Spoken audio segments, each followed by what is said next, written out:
आपण बघितलं महत्वाची बातमी म्हणजेच आता संजय राऊत माध्यमांशी काय बोलणार याची चर्चा सुरू झालेली आहे। संजय राऊत आता पुढच्या काही क्षणांमध्येच माध्यमांशी बोलतील। संजय राऊत यांची भावमुद्रा जर आपण बघितलं तर काहीशी चिंतित बघायला मिळाली। मगाशी काही वेळापूर्वी आपण नाना पटोले यांच्या सुद्धा चेहऱ्यावरचे हावभाव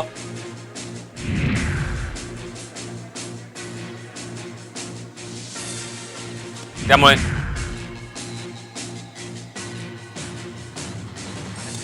आहे। एकनाथ शिंदे सुद्धा मुंबईच्या बाहेर आहेत आणि त्यांच्याशी सुद्धा संपर्क झालेला आहे। ज्या प्रकारचं चित्र बाहेर निर्माण केलं जातं या क्षणी,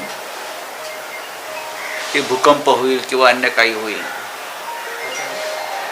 त्याच्यामध्ये मला किंवा शिवसेनेला कोणत्याही प्रकारचं तथ्य वाटत नाही।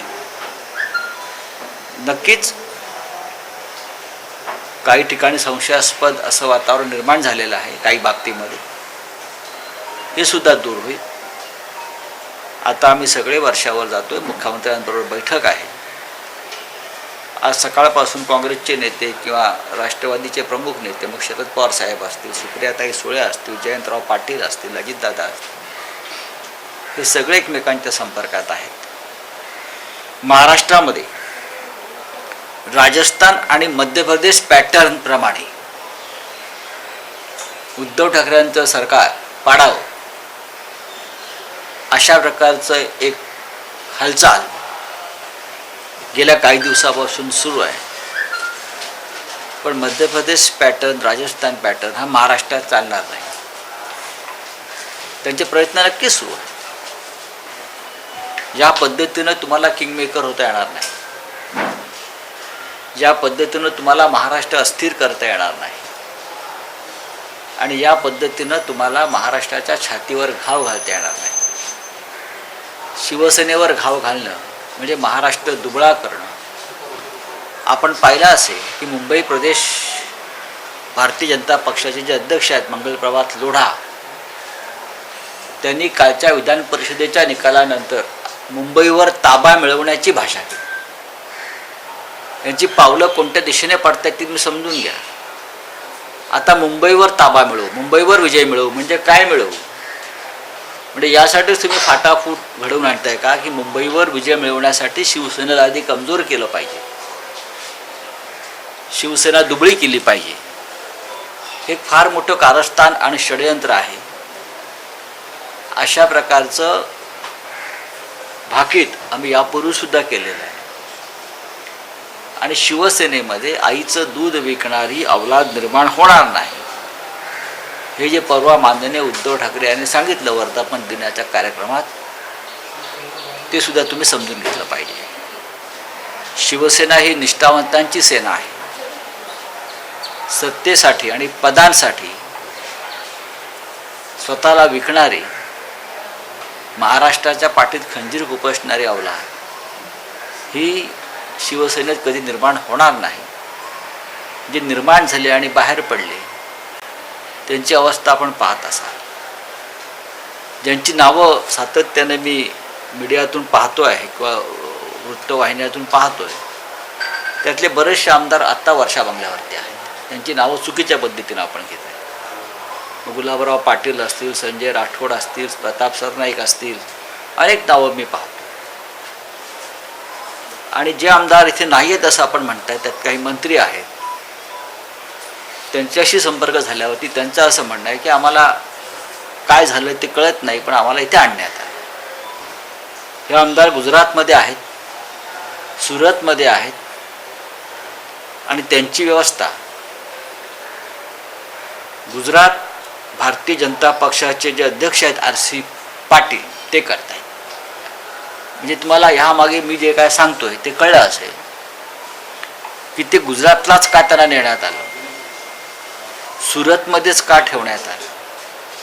सुरतचे खासदार RC पाटील आहे, ते प्रदेश BJPचे अध्यक्ष आहे, आणि ते कोणाच्या जवळ आहे ते आपल्या सगळ्यांना माहिती आहे। अशा प्रकारे भ्रम आणि फसवणूक करून आमदारांना नेलं जात आहे। ज्या क्षणी त्यांचा आमचा संपर्क होईल त्या क्षणी ते परत येतील.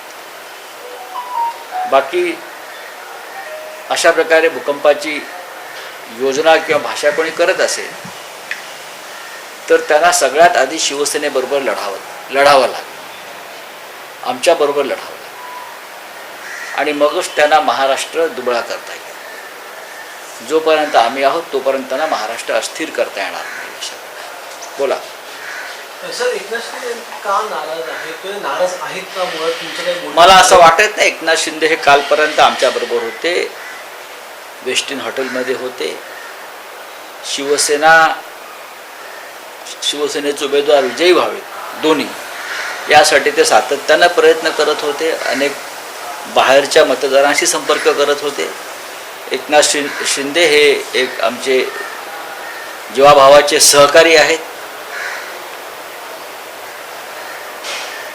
कडवट निष्ठावंत शिवसैनिक आहेत, एवढंच मी सांगू शकतो.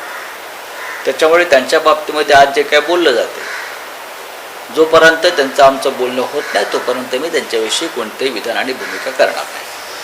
माहिती अशी मिळते की एकनाथ शिंदे हे नाराज असल्याचं कारण आहे त्यांच्या खात्यामध्ये सातत्यानं ढवळाढवळ केली जाते. मला असं म्हणायचं नाही आहे. मुख्यमंत्री असतील किंवा अन्य कोणी असतील ते राज्याचा कारभार करत असताना अनेक खात्यांचा आढावा घेत असतात. मी कधी सरकारमध्ये काम केलं नाही, त्याच्यामुळे मला जी काय माहिती आहे या कामकाजाच्या पद्धतीविषयी ती एवढीच आहे की मुख्यमंत्री हे सर्व खात्यांचा आढावा अधूनमधून घेत असतात. ते गृह खात्याचाही घेतात, ते महसूल खात्याचाही घेतात, अनेक खात्यांचा आढावा हा मुख्यमंत्री घेत असतात. तरीही जर काही त्यातून गैरसमज निर्माण झाले असतील तर ते आम्हाला दूर करता येतील. या सर्व घडामोडींबाबत आपलं शरद पवार यांच्याशी चर्चा झाली? नक्कीच. आज सकाळी आणि काल रात्री माझं माननीय पवारसाहेबांशी बोलणं झालं आहे, चालू आहे. माननीय पवारसाहेब आता दिल्लीत निघालेले आहेत, पोचले असतील, कारण जी विरोधी पक्षाची बैठक त्यांनी बोलवली आहे त्याच्यासाठी मीही जाणार होतो राष्ट्रपती पदाच्या संदर्भात. पण या सगळ्या घडामोडी ज्या सुरू आहेत त्याच्यामुळे मला उद्धवजी म्हणाले इथेच थांबा, माननीय पवारसाहेबांचंही म्हणणं इकडेच थांबा. त्याच्यामुळे मी इथे आहे आता आणि आम्ही आता आमच्या पद्धतीनं काम करतो. उद्धव ठाकरे यांच्याशी चर्चा झाली, त्यांनी काय आदेश दिलेले आहेत, काय पुढचं? मग नक्कीच पक्षप्रमुखांशी आणि आम्ही सगळे सहकारी एकमेकांशी या संदर्भात बोलतो आहोत. मराठवाडा असेल, पश्चिम महाराष्ट्र असेल, उत्तर महाराष्ट्र असेल, तिकडल्या सर्व सहकाऱ्यांशी आमची चर्चा सुरू आहे. राजकारणामध्ये अशा प्रकारच्या प्रसंगांना सामोरं जावं लागतं. 2.5 वर्षापूर्वी सरकार स्थापन होत असतानासुद्धा भारतीय जनता पक्षानं अशा प्रकारचा एक प्रयोग केला होता, तो यशस्वी झाला नाही. त्याच्यामुळे त्यांनी थांबून हा दुसरा घाव घालण्याचा प्रयत्न करत आहेत. पण हा सुद्धा घाव छातीवर नसून पाठीवर आहे आणि आम्ही छातीवरती घाव झेलणारे लोक आहोत. सर, म्हणजे एकनाथ शिंदे यांच्या मार्फत सरकार पाडण्याचा दाव सुरू आहे का?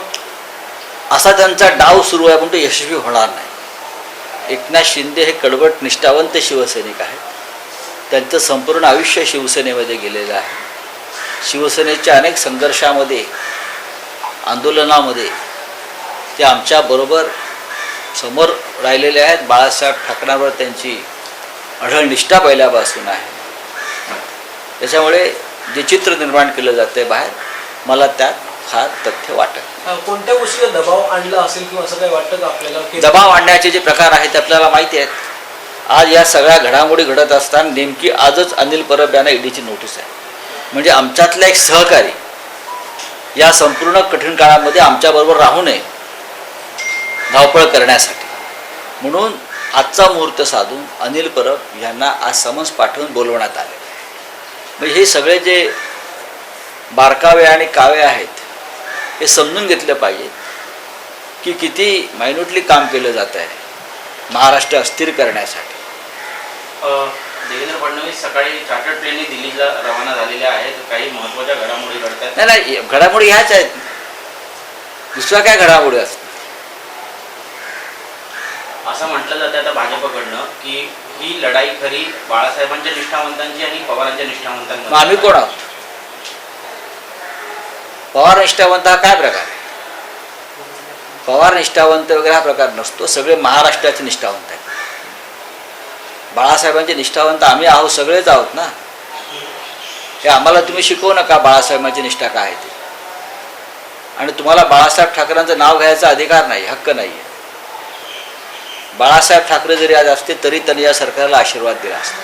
पण ही गोष्ट खरी आहे की कुठेतरी आमदार जे होते नाराज होते, त्यामुळे इतक्या मोठ्या प्रमाणात कालच्या निवडणुकीत मतं फुटली. बघा, मोठ्या प्रमाणात फुटली हा शब्द बरोबर नाही. काही मतांचे हिशोब लागत नाहीत. 2 किंवा 3 मतं ही इकडे तिकडे झाली आहेत, ती कुठे गेली आहेत, काय झाली आहेत ते पाहावं लागेल. आत्ता या संदर्भात काही बोलणं योग्य नाही. सर, एकनाथ शिंदे यांच्या व्यतिरिक्त आपला किती लोकांशी संपर्क झालेला आहे आणि किती लोक एकनाथ शिंदे यांच्याशीही संपर्क झाला. त्यांचं काय काय म्हणतात? काय म्हणणं पाहू ना काय ते. आमदारांचा संपर्क सुरूच आहे. आणि हे सगळे आमदार जे आज तुम्हाला दिसत नाहीत, त्यांचं संपूर्ण आयुष्य शिवसेनेत आणि बाळासाहेब ठाकरेंबरोबर गेलं आहे. आणि अत्यंत वाईट काळातही हे शिवसेनेबरोबर राहिलेले आमचे लोक आहेत. जी नावं मी पाहतोय, मला आश्चर्य वाटलं की अत्यंत वाईट काळात, शिवसेनेच्या संघर्षाच्या काळात हे सगळे लोक शिवसेनेबरोबरच राहिलेले आहेत. त्यांच्या मनात कधीही शिवसेना सोडण्याचा विचार आला नाही आणि आत्ताही तो आला असेल हे मानायला मी तयार नाही. हे सगळे शिवसैनिक आहेत. सर, ये भी जानना चाहेंगे कि एकनाथ शिंदे जो है वो अभी गुजरात में है, कहीं ना कहीं ये एमके सरकार के ये ऐसे जो लोग होते हैं इस प्रकार के जो मध्य प्रदेश पैटर्न, राजस्थान पैटर्न जो हुआ है बीच में, ये सभी लोग गुजरात में ही क्यों रखे जाते हैं? ये देश तो बहुत बड़ा है. हाँ, सूरत में है, मैंने सुना है, हमारा उनसे संपर्क हुआ है.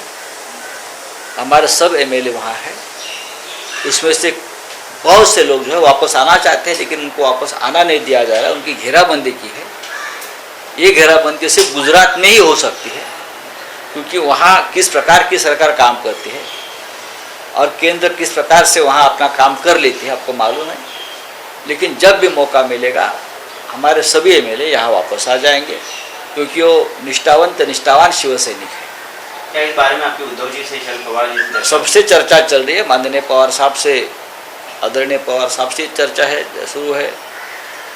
उद्धव जी से मेरी लगातार बातचीत चल रही है. मुझे इतना ही विश्वास है सब कुछ ठीक हो जाएगा. और जो मंसूबे लेकर अपने आप को किंग मेकर समझकर कुछ लोग जो काम कर रहे हैं वो सफल नहीं होंगे. इससे पहले भी देखा था 80 घंटे की सरकार बनाने की कोशिश बीजेपी ने की थी, सभी एमएलए वापस आ गए थे. क्या उसी तरह की इसी कोशिश तरह से वापस हमारे शिवसेना कर रही है? सभी हमारे एमएलए वापस आ जाएंगे, क्योंकि ये सभी जो एमएलए है वो पुराने शिवसैनिक हैं, निष्ठावान शिवसैनिक हैं. शिवसेना के बुरे समय में भी हमारे साथ रहे. अब तो अच्छा समय है. चलिए. सर, एक शेवटचा प्रश्न. आपण आता मगाशी म्हणाले की काही आमदारांना यायचे मात्र त्यांना येऊ दिले जात नाही, नेमकं काय आपल्याला म्हणायचं? नाही, ज्या प्रकारे गुजरातमध्ये त्यांना अडकवून ठेवलेलं आहे सरकार, कोणाच्या गुजरातमध्ये कोणत्या प्रकारे तिथे राज्य चालवलं जातं आणि केंद्रातून तिथे कशा प्रकारे नियंत्रण आहे त्या राज्यावर हे आपल्याला माहीत आहे. आणि 7 स्तराची सुरक्षा व्यवस्था तिकडे केली आहे.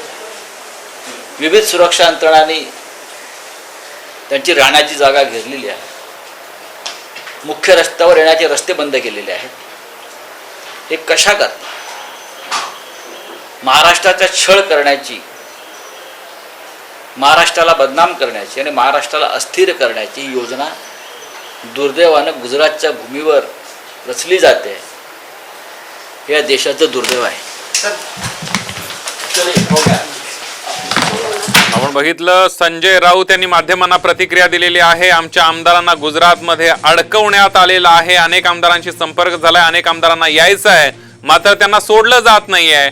सुरतमध्ये 7 स्तरांची सुरक्षा आमदारांभोवती लावण्यात आलेली आहे. हॉटेल बाहेरचे सर्व रस्ते बंद करण्यात आलेले आहेत, असा राऊतांनी भाजपवर आरोप केलाय. आमच्या आमदारांना गुजरातमध्ये भाजपनं अडकवून ठेवल्याचा आरोप सुद्धा केलेला आहे. त्यामुळे गुजरातच्या यंत्रणेवर केंद्राचं नियंत्रण आहे. सुरतमध्ये 7 स्तरांची सुरक्षा देण्यात आल्याचा सुद्धा आरोप राऊत यांनी केलेला आहे.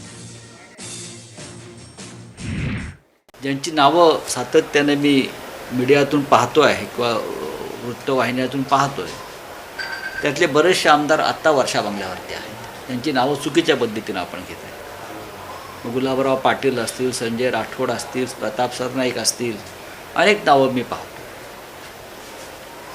आणि जे आमदार इथे नाही आहेत असं आपण म्हणताय, त्यात काही मंत्री आहेत, त्यांच्याशी संपर्क झाल्यावरती त्यांचं असं म्हणणं आहे की आम्हाला काय झालं ते कळत नाही, पण आम्हाला इथे आणण्यात आलं. हे आमदार गुजरातमध्ये आहेत, सुरतमध्ये आहेत आणि त्यांची व्यवस्था